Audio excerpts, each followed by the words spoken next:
Welcome to the Jeremiah Show. Today, our feature spotlight is on Kendra Erika. Kendra Erika is an acclaimed Hello. singer. Hi, Kendra. You are Hi.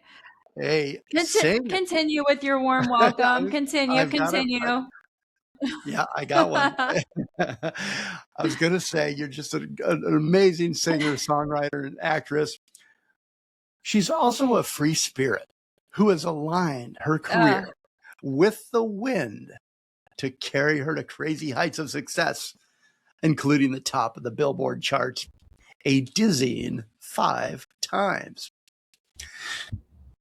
Her first release, Self Control, reached the #1 spot on the Billboard Hot Dance charts in the US in 2019. Her single, So Fly, went top 10 on the UK, France, and Germany's dance charts. And today, Kendra Erika joins us on the cusp of a bold new era for her, as she makes a major artistic shift from her Billboard Top 10 EDM dance hits to a return to her American songbook and smooth jazz roots. Her upcoming album, License to Thrill, the James Bond songbook, blends sophisticated jazz arrangements, orchestral elements, smooth vocals, and a multi-decade Bond nostalgia, all shaped by her lifelong love for American songbook standards. And on the album, she and producer Myron McKinley, the musical director of Earth, Wind, and Fire fame, reimagines Diamonds Are Forever and For Your Eyes Only, Skyfall, and her new single, which is out now, Golden Eye. License to Thrill, the James Bond songbook, will be released on February 13th of this year, 2026, and Kendra Erika will celebrate the album release with her fans with an exclusive one-night-only showcase in Las Vegas on February 15th. You can get your tickets at The Space Las Vegas or thespacelv.com. Artistically, her heart tunes with visceral, deep feelings, and it's a musical realm she lives in as a songwriter.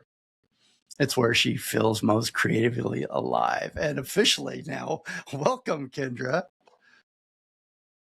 Hello. Thank you. Well, Great to be here.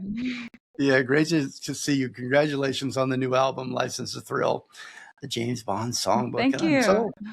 I'm so honored right now to talk to you in this moment, because it feels like it's a very special time for you as you sort of undergo this ambitious and exciting artistic evolution for you.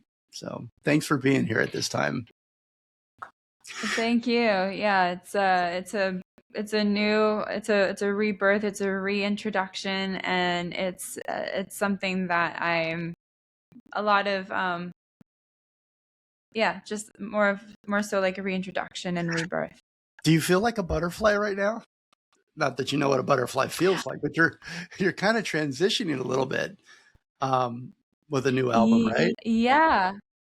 Well, funny enough, butterflies are very significant to me. Only because when my grandfather on my mom's side, when he passed away, my mom saw, an intuitive, and she said that he comes in the form of a butterfly. So it's just that knowing that, having that experience, but also I just feel that with butterflies, they take their time in developing themselves, and then they spread their wings, and I think that's what's happening right now. Do you feel like you're in a brand new world? Does it feel new to you or exciting? Like, tell me how you're feeling right now. It feels new, but also it feels like meant to be, if that makes any sense. Right. Because I spent almost 10 years doing the dance thing and being on the dance charts and performing dance hits and writing and recording dance songs and pop songs. All the while, that strengthened a lot of different muscles in my body and my artistic being like the songwriting muscle, the performance muscle, the vocal muscle. the marketing muscle, the social media muscle. Mm-hmm.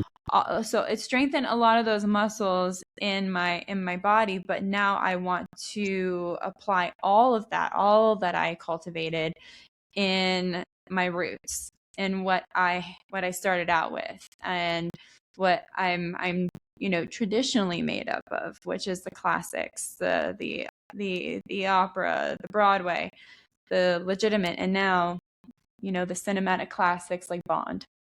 Yeah. And so all those muscles that you developed, all of this came to basically, did you have any other choice? It just came to like a point where you had to follow and use those muscles? Yes. Well, I started to sort of introduce, not introduce, but distinguish myself with the Phantom of the Opera remake that I did, the As Long as You're Mine remake that I did, the Witchcraft remake that I did, the Try Again remake that I did, and now with the reimagining the Bond classics. So I was always trying to distinguish myself as being different, as having different, let's just say, different assets than most artists do. Kind of like Nicole Scherzinger. That's one exemplar that I've familiarized myself with and sort of been comparable to, in the sense she also comes from that classic background and she's got a lot of depth within her, but she had to break through by doing the Pussycat Dolls, which is, as we know, it's frivolous pop music. It just loosens up your buttons, no pun intended. But she wanted for people to take herself seriously. And in order to do that, she went back to her roots, and she was doing like Andrew Lloyd Webber, and she really put the full throttle into that. And she reintroduced herself in her traditional self.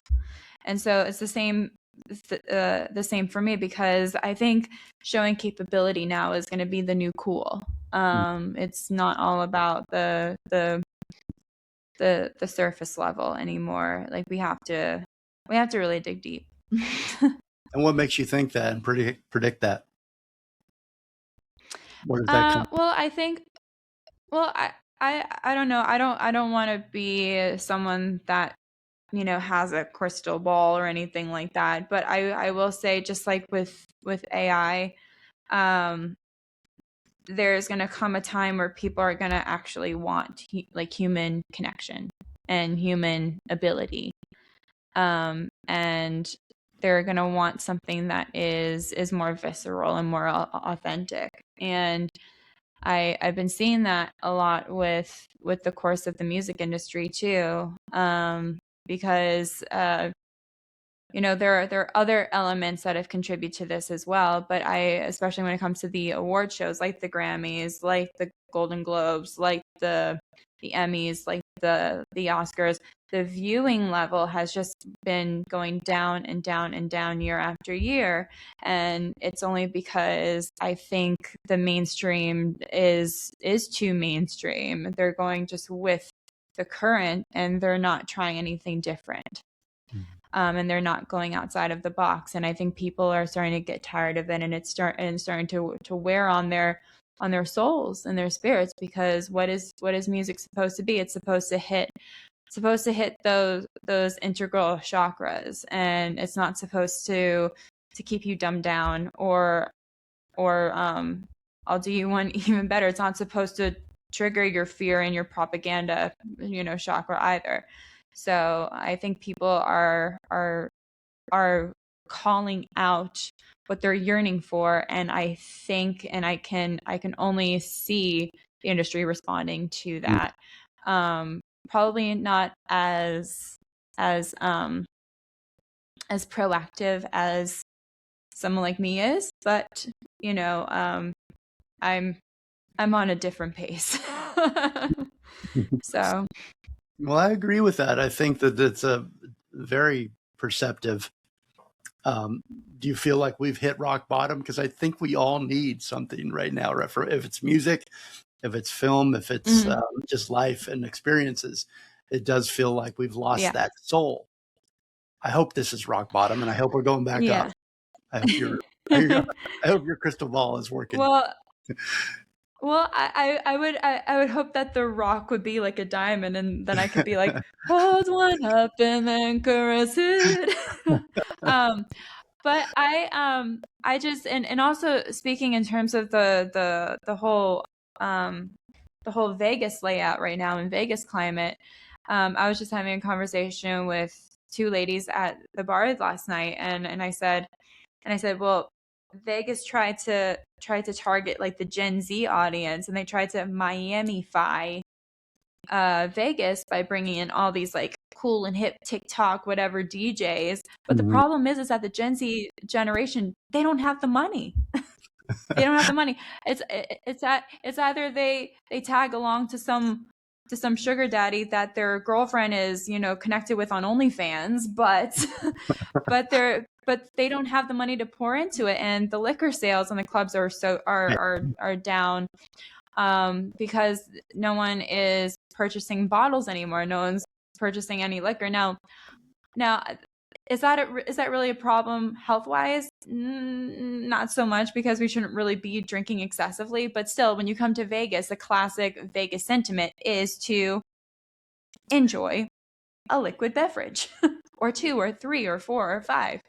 But now they're coming in here with their weed, their mushrooms, their pills, or they're even just pre-gaming before they go out. But I think what, and we're talking about what people are yearning for and the demand.